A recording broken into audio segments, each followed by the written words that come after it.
안녕하세요, 블랙입니다. 여러분, 요즘 주식 투자는 잘 하고 계시나요? 최근에 국내에 외국인들의 순매수가 이어지면서 코스피 지수는 오르는 것 같은데 정작 내 주식만 제자리인 것 같다는 느낌이 들지 않으신가요? 그리고 지금 이렇게 오르고 있지만 외국인들이 언제든지 변심하면서 국내 주식을 패대기 칠 것 같다는 느낌이 들지 않으신가요? 실은 저도 여러분처럼 비슷한 것을 느끼고 있습니다.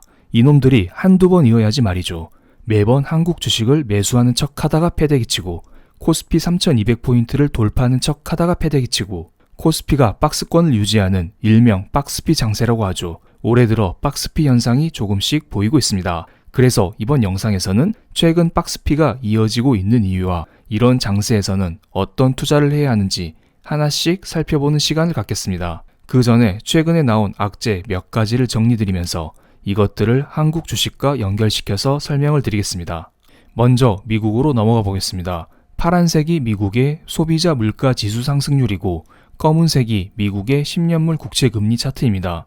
최근에 미국에서 소비자 물가 지수가 발표됐죠. 소비자 물가 지수가 플러스이긴 플러스인데 상승폭이 조금씩 줄어드는 것을 알 수 있습니다. 그래서 이렇게 물가 상승률이 낮기 때문에 사람들은 연준에서 이제 테이퍼링을 천천히 하지 않을까 이러한 기대를 가지고 미국 증시가 그렇게 나쁘진 않아요. 그런데 어떻게 보면 물가가 오르는 속도가 둔화되었다는 것은 경기 회복 속도가 늦어지고 있다 이런 것을 말하는 것이기도 합니다. 실제로 8월달 물가 상승률이 이렇게 낮은 이유 중 하나는 중고차 가격과 숙박 가격이 전월 대비 많이 떨어졌기 때문이라고 합니다. 그리고 미국의 10년물 국채 금리는 경기와 비례한다고 하죠. 그래서 최근에 미국의 10년물 국채 금리가 오르지 못하고 횡보하는 모습을 보이고 있습니다. 그럼 앞으로 미국 경제는 지속적으로 좋아질까요? 이것을 알기 위해서는 미국의 델타 코로나 확진자 수를 살펴봐야 됩니다. 이것은 며칠 전에 공유드렸었던 미국의 델타 변이 코로나 바이러스 확진자 수인데요. 그때 당시 제가 미국에서 델타 코로나가 조금 꺾인 것 같다. 오른쪽 잘 보시면은 약간 고점을 찍고 주춤거리는 것 같다. 이런 이야기를 드렸었는데요. 제가 좀 전에 이 사이트에 들어가서 다시 한번 미국의 코로나 확진자 수를 체크해봤습니다.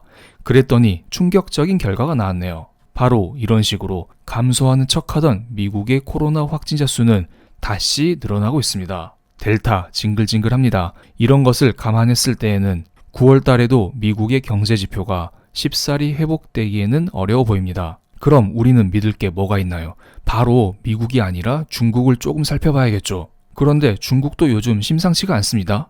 중국 헝다그룹의 주가가 1년 동안 반에 반토막 이 정도가 났습니다. 헝다그룹에 무슨 문제가 있을까요? 그리고 이걸로 인해서 중국 증시 및 글로벌 증시가 어느 정도 흔들릴 수 있을지 이것을 간단히 체크해 보겠습니다.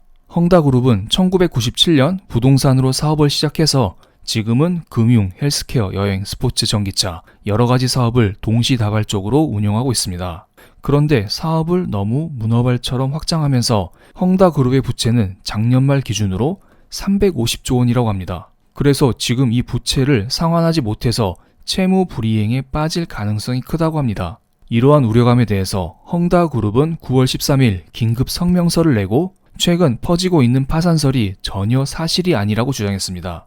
원래 망하는 회사가 우리 망하고 있다 이렇게 직접 말하는 경우는 거의 드뭅니다. 97년 말 한국에서 IMF가 터졌을 때에도 정부 관계자들은 우리 경제 정상이다, 문제없다 이런 이야기를 했었고 2008년 리먼 브라더스가 망할 때에도 리먼 브라더스는 우리 정상이다, 끄떡없다, 걱정하지 말아라 이런 이야기를 지속적으로 했었던 기억이 납니다. 그래서 최근에 헝다그룹 회사채 가격이 폭락했습니다. 헝다그룹 신용도에 문제가 생기니까 헝다그룹은 돈을 빌리기 위해서 낮은 회사채 가격, 즉 높은 회사채 금리를 주고 돈을 빌려와야 된다는 것이죠. 그리고 기업 자체가 흔들리기 때문에 회사채에 대한 수요도 많이 떨어져 있는 상태입니다. 이것은 당연히 회사채 가격 하락을 불러올 수밖에 없을 거라 봅니다. 그리고 헝다그룹에 대해서 하이투자증권에서 분석한 레포트를 여러분께 공유를 드리겠습니다. 하이투자증권에서는 이렇게 분석을 했습니다. 헝다그룹의 디폴트 리스크는 중국 정부의 강력한 부동산 과열 억제 정책도 한몫한 것으로 판단이 된다고 합니다.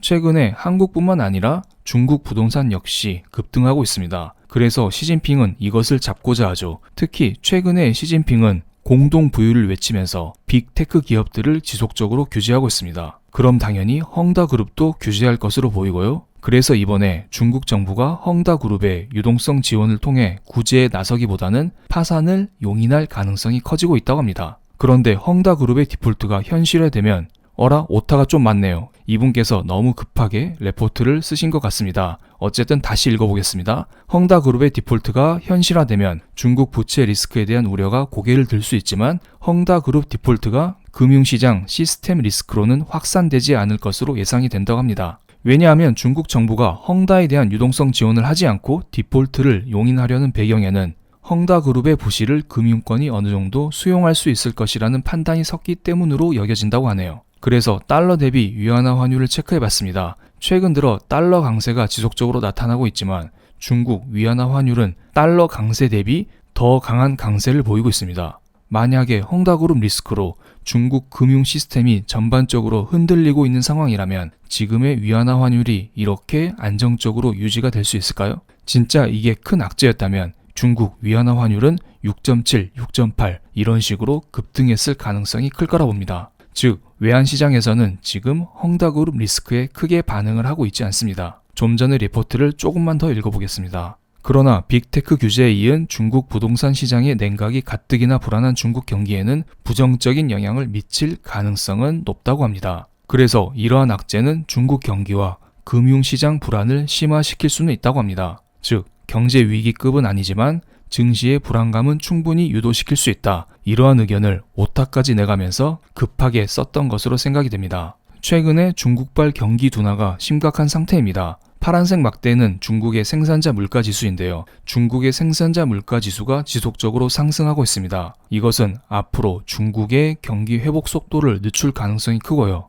이런 상태에서 중국의 제조업 PMI 지수 역시 50까지 떨어진 상태죠. 제조업 PMI 지수가 50 이하면 경기 위축을 말합니다. 조만간 중국은 경기 위축 상태로 돌입할 가능성이 클 거라 봅니다. 게다가 어제 발표된 중국의 월간 소매 판매 증가율을 보면은 예상치인 7%를 하회하는 2%, 2%를 기록했습니다. 중국의 경기 회복이 지속적으로 느려지고 있습니다. 이것에 대해서 금융시장이 즉각 반응을 하고 있습니다. 최근에 중국 빅테크 기업 규제 때문에 홍콩 항생지수가 지속적으로 떨어지고 있는데요. 여기에 중국의 경제지표까지 좋지 않기 때문에 항생지수가 회복을 하지 못하고 더욱더 떨어지고 있는 상황입니다. 혹자는 이런 말을 합니다. 중국 경제지표가 안 좋기 때문에 통화정책 완화에 대한 기대감이 있다. 그래서 앞으로 증시가 오를 수 있을 것이다. 하지만 잘 생각해보세요. 지금 실질적으로 경기 둔화가 발생이 되고 있고 중국발 규제 리스크 또한 커지고 있습니다. 그래서 이러한 여러 가지 악재들은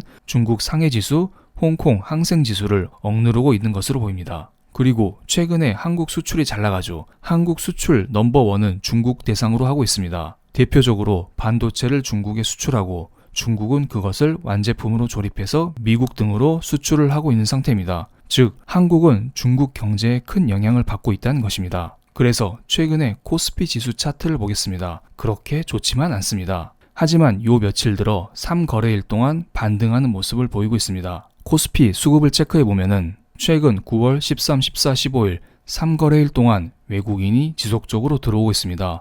1,400억, 2,900억, 2,900억 적지 않은 규모로 들어오고 있네요. 그리고 외국인이 3일 동안 어떤 종목을 순매수했는지 체크해 보겠습니다. 삼성전자부터 SKI테크까지 외국인들은 여러 가지 기업들을 골고루 담았습니다. 삼성전자, 하이닉스는 국내 대표 반도체 기업이기 때문에 외국인 순매수 1위 타겟입니다. 그러니까 외국인이 한국 주식을 샀다고 하면은 이 두 종목은 무조건 살 수밖에 없는 상황입니다. 그래서 이 두 종목을 빼고 나머지 다른 회사들이 어떤 사업을 영위하고 있는지, 도대체 무슨 이슈 때문에 상승하고 있는지 이것들을 체크해 보겠습니다. 먼저 크래프톤은 배틀그라운드로 유명한 한국의 게임 회사입니다. 즉 흔히 말하는 성장주입니다. 포스코는 여러분이 다들 철강 회사로 알고 있는데 최근에 수소 사업을 강화하고 있습니다. 즉 이건 역시 신재생 관련 성장주라는 것입니다. 삼성 SDI는 2차 전지로 유명한 성장주죠. 기아 역시 전기차, 수소차로 유명한 성장주. 삼성 엔지니어링은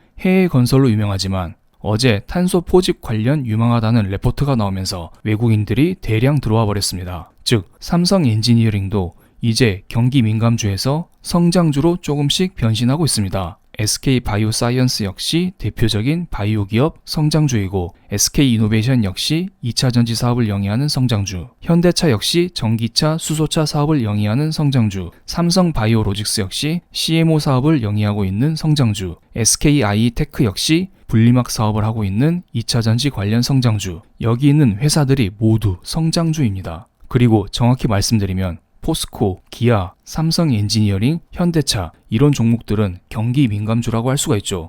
경기 민감주인데 전기차, 수소차, 탄소 포집, 수소 이러한 성장 요소가 조금씩 섞여 있습니다. 그래서 이러한 박스비 장세에서는 여러분이 아무 주식이나 사놓고 홀딩해 놓으면 수익이 절대 날 수가 없습니다. 리스크를 최소화시키고 싶으시다면 경기 민감주 중에서 성장 요소가 있는 종목들을 매수해 놓고 편하게 쉬는 전략을 취하는 게 낫습니다. 그래야 박스비 장세에서 여러분의 종목이 선택을 받아서 올라갈 수 있는 성과를 거둘 수 있기 때문이죠. 그렇기 때문에 이러한 박스비 장세에서는 아무 종목이나 투자하면 안 되고 성장주에 투자한 다음에 커피 한잔하고 친구들도 만나시고 직장인분들은 일을 열심히 하시면서 느긋하게 투자를 하는 자세가 필요합니다. 어차피 박스피라 막 그렇게 크게 오르지 않습니다. 여유가 되시면 커피 한잔 가격에 블랙 멤버십에 오시는 것도 좋은 방법이라 봅니다.